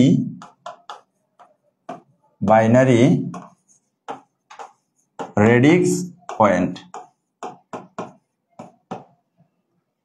আবার যদি আমি একটা অক্টাল নাম্বার সিস্টেমে যাই, সংখ্যাগুলো আমি এলোমেলো ভাবে লিখতেছি, মানে 8, তাহলে এটাকে ডাকা হয় হচ্ছে অক্টাল রেডিক্স পয়েন্ট। কিভাবে ডাকা হয়? Octal radix point. তাহলে হেক্সাডেসিমেলের একটা উদাহরণ দিয়ে দিই, এটার বাদ রেখে কি হবে? 0.50C 16। তো যখন হেক্সাডেসিমেল নাম্বার সিস্টেম ব্যবহার করা হয় তখন এই পয়েন্টটাকে ডাকা হয় হেক্সাডেসিমেল রেডিক্স পয়েন্ট। বুঝা গেল কথা? তাহলে যে নাম্বার সিস্টেম ব্যবহার করি ওই নাম্বার সিস্টেমের রেডিক্স পয়েন্ট বলে। মোরাল অফ দ্য স্টোরি হচ্ছে কি, যে নাম্বার সিস্টেম ব্যবহার করি ওই নাম্বার সিস্টেমের রেডিক্স পয়েন্ট। খেয়াল করেন একটা বিষয়, ডেসিমেলে ছিল তাই এই পয়েন্টের নাম ছিল ডেসিমেল রেডিক্স পয়েন্ট। বাইনারিতে ছিল তখন এটার নাম হচ্ছিল বাইনারি রেডিক্স পয়েন্ট। যখন এটা অক্টালে ছিল তখন তার নাম ছিল অক্টাল রেডিক্স পয়েন্ট। যখন এটা হেক্সাডেসিমেলে আছে তখন তার নাম ছিল হেক্সাডেসিমেল রেডিক্স পয়েন্ট। এখন যদি প্রশ্ন করা হয় আমরা এতদিন এটাকে দশমিক নামে ডাকতাম না, এই নামটা কিভাবে আসছে? এটার উত্তর কিন্তু এখানে দেয়া আছে। দেখেন, এই যে দেখেন, আমরা মূলত ব্যবহার করি এখানে প্রচলিত নাম্বার সিস্টেম। যদি আপনাকে কখনো প্রশ্নে বলে, আমি এটা এখনো বলে দিই, প্রচলিত নাম্বার সিস্টেম যদি বলে তাহলে আমরা যে নাম্বার সিস্টেমটা ব্যবহার করি সেটা কি? দশমিক নাম্বার সিস্টেম। প্রচলিত নাম্বার সিস্টেম বললে এটা আমরা যে নাম্বার সিস্টেম ব্যবহার করি সেটা কি? দশমিক। আর কম্পিউটার মূলত বুঝে হচ্ছে এই বাইনারি নাম্বার সিস্টেম। কম্পিউটার বুঝে কোনটা? বাইনারি নাম্বার সিস্টেমটা। এখন দেখেন এটাকে কেন আমরা দশমিক নামে ডাকি? মূলত এটার নাম হচ্ছে ডেসিমেল রেডিক্স পয়েন্ট। তাহলে ডেসিমেলের নাম কি? ডেসিমেলের বাংলা হচ্ছে দশমিক। তাহলে ডেসিমেল রেডিক্স পয়েন্ট না বলে আমরা দশমিক রেডিক্স পয়েন্টও বলতে পারি। দশমিক রেডিক্স পয়েন্ট, দশমিক রেডিক্স পয়েন্ট। তো যেহেতু একটা সংখ্যা পদ্ধতি আমরা ব্যবহার করি এইটা, তো এই জন্য আমরা কি করি? শুধু ডেসিমেল রেডিক্স পয়েন্ট মানে দশমিক রেডিক্স পয়েন্ট, এই জায়গায় রেডিক্স পয়েন্ট শব্দটা বাদ দিয়ে শুধু দশমিক নামে ডাকি। এইভাবে মূলত এটার নাম দশমিক হয়েছে। আবার কেউ কেউ কিন্তু এটাকে আবার পয়েন্ট নামেও ডাকে, তাই না? পয়েন্ট নামেও তো আমরা বলি। এটা হচ্ছে যে রেডিক্স পয়েন্টের শেষ অংশটুকু নামেও ডাকি। তো এইভাবে মূলত এটা আসছে যে এটার নাম। তো এই হচ্ছে আপনার দুইটা অবস্থাতে পাওয়া যায়। এখন আসেন এটা সম্পর্কে আরেকটু জানি। এই সংখ্যার রেডিক্স পয়েন্ট বাদে, এই রেডিক্স পয়েন্ট বাদে আমার হাতের বাম পাশে বা এইভাবে দাঁড়াইলে হাতের ডান পাশে এই অংশটাকে বলা হয় পূর্ণাংশ। পূর্ণাংশ, যেটাকে ইংলিশে বলে ইন্টিজার নাম্বার। এটাকে বলা হয় ইন্টিজার নাম্বার, পূর্ণাংশ। আর রেডিক্স পয়েন্ট সহ এই বাকি অংশটাকে বলা হয় হচ্ছে ভগ্নাংশ। মনোযোগ সহকারে শুনতে হবে, বুঝছেন? রেডিক্স পয়েন্ট সহ বাকি অংশগুলোরে বলা হয় হচ্ছে ভগ্নাংশ। বুঝা গেল ব্যাপারটা? ভগ্নাংশ, ফ্র্যাকশন নাম্বার, ফ্র্যাকশন নাম্বার নামে ডাকে। ইংরেজি নামগুলো আবার আমাদের চ্যাপ্টার 5-এ গেলে লাগবে। তাহলে ইন্টিজার নাম্বার হচ্ছে পূর্ণ সংখ্যা। কোনটা? রেডিক্স পয়েন্টের বাম পাশের যে অংশটা থাকে, মানে আমি যেভাবে দাঁড়াইছি এটার বাম পাশ বলতেছি। আর রেডিক্স পয়েন্ট সহ ডান পাশের অংশ যেটা রয়েছে ওইটারে বলা হয় হচ্ছে কি? ভগ্নাংশ। বুঝা গেল ব্যাপারটা? এটা আমাদের পরে কাজে লাগবে। সেই সাথে চলেন আমরা একটু স্থানীয় মান সম্পর্কে একটু জেনে দিই। তো রেডিক্স পয়েন্ট সম্পর্কে, এগুলো সম্পর্কে কোনো কোয়েশ্চেন থাকলে বলতে পারেন, যদি কোনোটাতে অসুবিধা হয় বুঝতে, সেই ক্ষেত্রে বলতে পারেন। তো স্থানীয় মান সম্পর্কে একটু জানি, চলেন। এটা কিভাবে হিসাব করা হয়? আমরা তো একক, দশক, শতক এভাবে লিখি, তো এদের গাণিতিক রূপ কি? গণিত তো একটা ভাষা, তার সবকিছুর একটা গাণিতিক প্রকাশ আছে। যেমন মনে করেন আমরা লিখলাম 3742571। ধরেন আমরা নিলাম এটা 10 বেজ, দশমিক সংখ্যা, ডেসিমেল নাম্বার। তো কত ভিত্তিক? 10 ভিত্তিক। আচ্ছা, স্থানীয় মানের ব্যাপারে ব্রহ্মগুপ্ত আর্যভট্ট প্রথম যে স্থানীয় মানের কথা যে ছন্দটা বলে দিয়ে গেছিল, সেই ছন্দ অনুসারে প্রতি সংখ্যার পরে পরে 10 গুণ করে বাড়ে, 10 করে গুণ করতে হয় বেইজের সাথে। ব্যাপারটা অনেকটা এরকম, এই যে চলেন, যেমন এই যে 3, এই 3 এর সাথে তার বেজ গুণ, প্রত্যেক সংখ্যার সাথে তার স্থানীয় মান বের করতে হলে, স্থানীয় মান জিনিসটাই তো তার অবস্থানের কারণে মান, তো এই স্থানীয় মান বের করতে হলে প্রত্যেক সংখ্যার সাথে তার বেজ গুণ আকারে থাকে। ব্যাপারটা খেয়াল করেন, একটু আগে আপনাদেরকে একটা উদাহরণ দিয়েছিলাম আমরা 55, এটা হচ্ছে 5, আর একটা 5 লিখার কারণে এটা 55 হয়ে গেছে, কারণ এই 5-এর অবস্থানের গত একটা মান আছে, সংখ্যার একটা নিজস্ব মান থাকে, সেই সাথে সংখ্যার একটা অবস্থানগত মান থাকে, দুইটা গুণ করলে আমরা মূলত প্রকৃত মানটা পাই। বুঝা গেল? এইটা আপনি এই আমাদের এখানে লেখা আছে, এই যে দেখেন আমরা দিয়ে দিছি প্রত্যেকটি অঙ্কের প্রতীকের নিজস্ব মান ইন্টু অঙ্কের প্রতীকটির স্থানীয় মান, এই দুইটা। তো স্থানীয় মান দুই ভাবে লেখা হয়, এই যে এখানে দেওয়া আছে কিভাবে, এগুলো আমরা দিয়ে দিছি, যেগুলো এতক্ষণ বলছে যে decimal, octal, binary, hexadecimal, radix point, যে কিভাবে রেডিক্স পয়েন্ট হিসাব করা হয়। তো রেডিক্স পয়েন্টের এই বিষয়টা একটু বলে দিই পরে। আচ্ছা দেখেন, রেডিক্স পয়েন্টের আরেকটা বিষয় বোঝায় আপনাদেরকে, এটাও বলা দরকার। আচ্ছা, এটা আমরা রেখে দিলাম, পরে আমাদের অঙ্কের সময় প্রয়োজন হবে তখনই আমরা এটা নিয়ে কথা বলবো, আগে এটাই শেষ করি। দেখেন এখানে হচ্ছে প্রত্যেক সংখ্যার সাথে তার বেজ গুণাকারে থাকে, তাহলে 3 এর সাথে তার বেজ 10 গুণাকারে আছে, 7 এর সাথে তার বেজ 10 গুণাকারে আছে, 4 এর সাথে তার বেজ 10 গুণাকারে আছে, সেই সাথে হচ্ছে 2 এর সাথে তার বেজ 10 গুণাকারে আছে। কি বলছিলাম আমরা? প্রত্যেক সংখ্যার সাথে তার বেজ গুণাকারে থাকে, তাই না? প্রত্যেক সংখ্যার সাথেই তার বেজ কি আকারে থাকে? গুণাকারে থাকে, স্থানীয় মান বের করার জন্য। এই 3 হচ্ছে সংখ্যার, আচ্ছা পুরোটা লিখে নি। এখন এটি কিভাবে স্থানীয় মান হিসাব করা হয় দেখেন, আমরা পয়েন্ট পর্যন্ত লিখছি না, খেয়াল করেন একটু, পয়েন্ট পর্যন্ত লিখছি না আমরা, পয়েন্টের সাথেটা হচ্ছে 0 নিরপেক্ষ, এটার বেজের উপরে পাওয়ার 0, তারপর এটা 1 গড় পরে 1, এরপর এটা 2 গড় পর 2, 3 গড় পরে হইলে পাওয়ার কত? 3। কেউ আবার এরকম করেন না, ক্যালকুলেশনের সুবিধার জন্য এভাবে লিখকে পুরো উপরে পাওয়ার 3 দিয়ে দিয়েন না, এখানে কিন্তু এই 10 এর উপরে পাওয়ার 3, পুরাটার উপরে কিন্তু না। তাহলে খেয়াল করেন ব্যাপারটা আরেকবার, প্রত্যেক সংখ্যার সাথে তার বেজ গুণাকারে থাকে, এটার বেজ কত? 10, এই যে তার বেজ 10 গুণাকারে আছে, 3 এর সাথে 10 গুণ, 7 এর সাথে 10 গুণ, 4 এর সাথে 10 গুণ, 2 এর সাথে 10 গুণ।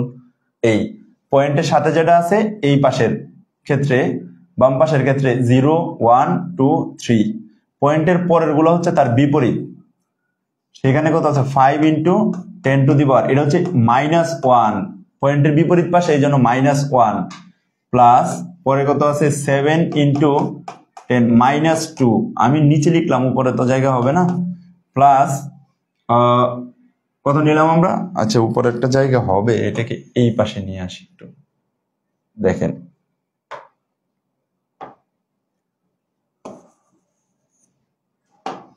তো এখানে আমরা নিলাম হচ্ছে কত, এটা কিছুটা অস্পষ্ট হয়ে গেছে, একটু স্পষ্ট করে লিখি, এটা হচ্ছে -1, পরে প্লাস, তারপরে এটা কত? 7 ইন্টু 10 ইনভার্স -2, তারপরে কত আছে? প্লাস 7 এর পরে আছে 2 ইন্টু 10 টু দি পাওয়ার, এটা -3, তাও জায়গা হলো না, প্লাস 1 ইন্টু 10 টু দি পাওয়ার -4। খেয়াল করেন, পয়েন্ট থেকে হিসাব করবো আমরা, কিসের থেকে? পয়েন্ট থেকে হিসাবটা করবো, পয়েন্ট। এই হচ্ছে রেডিক্স পয়েন্ট, যে জায়গায় আছে রেডিক্স পয়েন্টের বাম পাশে গুলো হচ্ছে 0, পরেরটা কত? 1, তারপরে 2, তারপরে 3, এই রেডিক্স পয়েন্টের বিপরীত পাশে, এই জন্য -1, 1 গড় পরে গেলে -2, 2 গড় পরে গেছে 3 গড় পরে গেলে -3, 4 গড় পরে গেলে কত? -4। এখন দেখেন, এই যে কোনো একটা সংখ্যা আমি নিলাম বোঝার সুবিধার্থে, মনে করেন এইটাই নিলাম, এই সংখ্যার এই যে এইটাকে বলা হয় হচ্ছে তার অবস্থানগত মান, আর এই 7 হচ্ছে তার নিজস্ব মান, এই দুইটা গুণ করলে যেটা বের হয়েছে এটা হচ্ছে তার এইখানকার মান, এই সংখ্যার এখানকার মান। বুঝে গেল বিষয়টা? এইগুলা অর্থাৎ যে আমরা যে বলি না একক, দশক, এগুলোর গাণিতিক রূপ হচ্ছে 10 টু দি পাওয়ার 0 হচ্ছে একক, 10 টু দি পাওয়ার 1 হচ্ছে দশক, শতক হচ্ছে 10⁻²। তো এইভাবে এটার কিন্তু আরো ভালো ব্যবহার আপনারা যারা ফিজিক্স কেমিস্ট্রি এইগুলোর মধ্যে এইগুলার আরো ভালো বড় বড় সংখ্যা আসে তো তখন থাকে। যেমন মনে করেন পৃথিবীর ভর কত, এগুলো যেমন বলে না একটা নির্দিষ্ট পরিমাণ। তো দেখেন এখানে কিন্তু আবার একক, দশক, শতক, অযুত, লক্ষ, নিযুত এইভাবে গণনা করে না। যেমন আমি বললাম আপনাকে একটা উদাহরণ দিয়া, যদি আমি লিখি 5 দিয়ে দিলাম অনেকগুলো শূন্য দিলাম, এখন আপনি গুণে বের করতে পারবেন এটা কত? 1 2 3 4 5 6 7 8 9 10 11 12 13টা শূন্য দিলাম। এখন এটাকে আপনি ওই যে একক, দশক, শতক, হাজার এইভাবে গুণে বের করা একটু জটিল হয়ে যায় না? এই সংখ্যাগুলা, এরকম বড় বড় সংখ্যাগুলা কিভাবে লেখা হয় জানেন? এই যে এই স্থানীয় মানের ভিত্তিতে কয়টা শূন্য আছে? 13টা। তাহলে 10⁻3, 5 × 10⁻3। এই যে এইটাকে আমরা লিখতে পারি হচ্ছে কিভাবে? 5 × 10⁻3। এই যে এইভাবে লিখতে পারি। আবার মনে করেন পয়েন্ট দিয়ে এরকম আছে,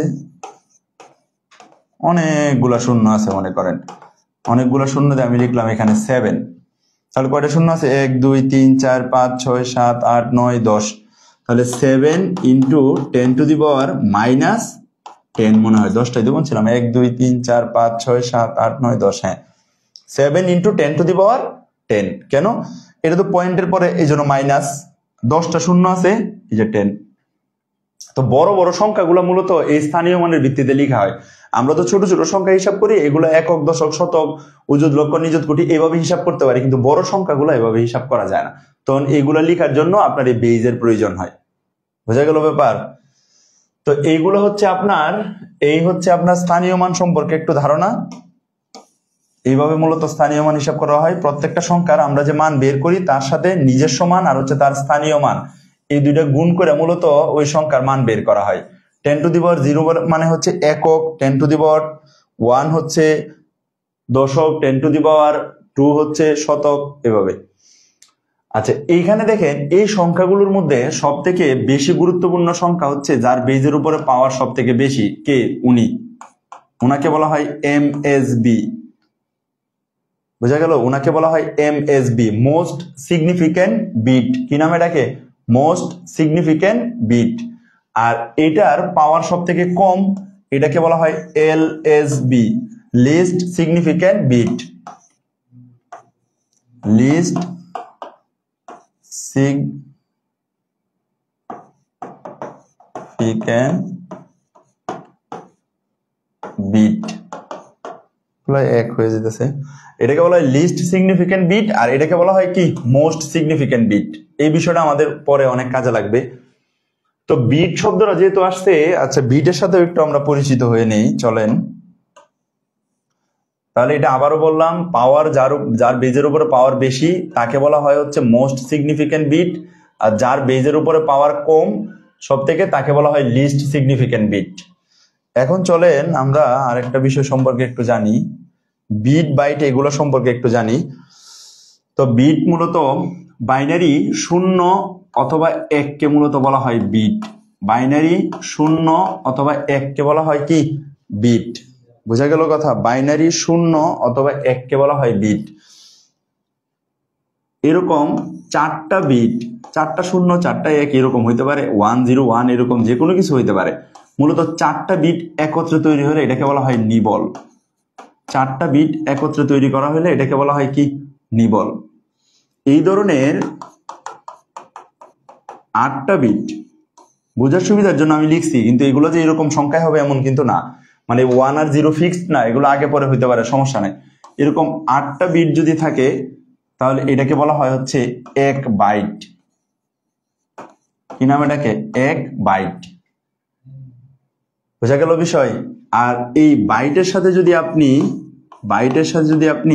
1024 গুণ করে দেন তাহলে পাবেন হচ্ছে কিলোবাইট, যেটাকে আমরা কেবি নামে ডাকি। কিলোবাইট, যেটা হচ্ছে কি? কেবি। কথা বোঝা গেল? আর এই কিলোবাইটের সাথে যদি আপনি কিলোবাইটের সাথে যদি আপনি 1024 গুণ করে দেন তাহলে আপনি পাবেন হচ্ছে মেগাবাইট, যাকে আমরা এমবি নামে ডাকি। কি নামে পাবো আমরা? মেগাবাইট, যেটাকে আমরা কি নামে ডাকি? এমবি নামে ডাকি। তারপরে পাবেন যদি আপনি এই মেগাবাইটের সাথে 1024 গুণ করেন, তাহলে আপনি পাবেন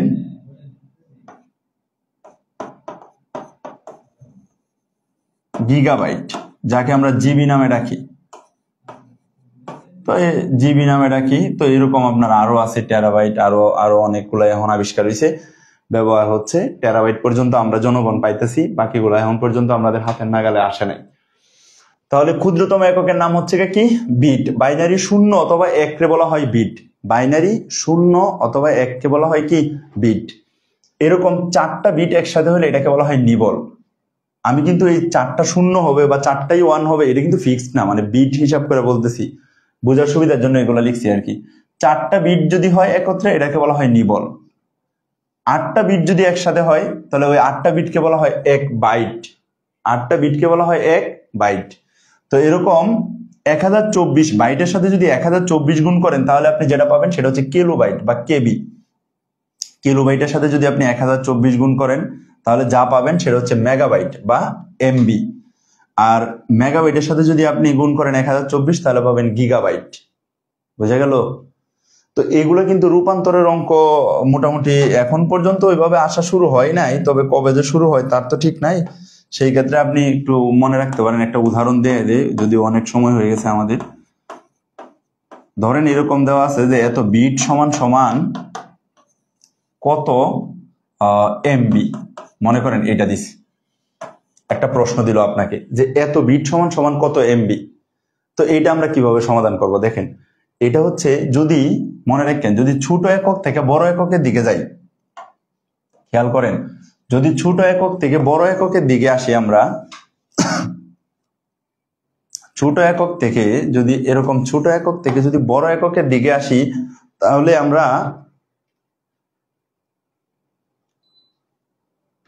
ছোট একক থেকে বড় এককের দিকে আসলে ভাগ করতে হয়। বিট থেকে যদি এরকম বাইট, কিলোবাইট এগুলোর দিকে আসি তাহলে আমাদেরকে ভাগ করতে হয়।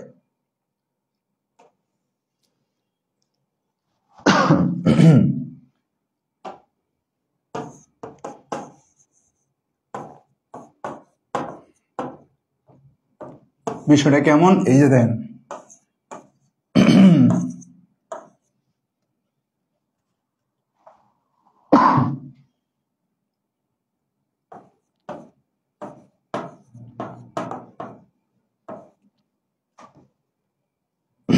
এটা আছে হচ্ছে বিটে।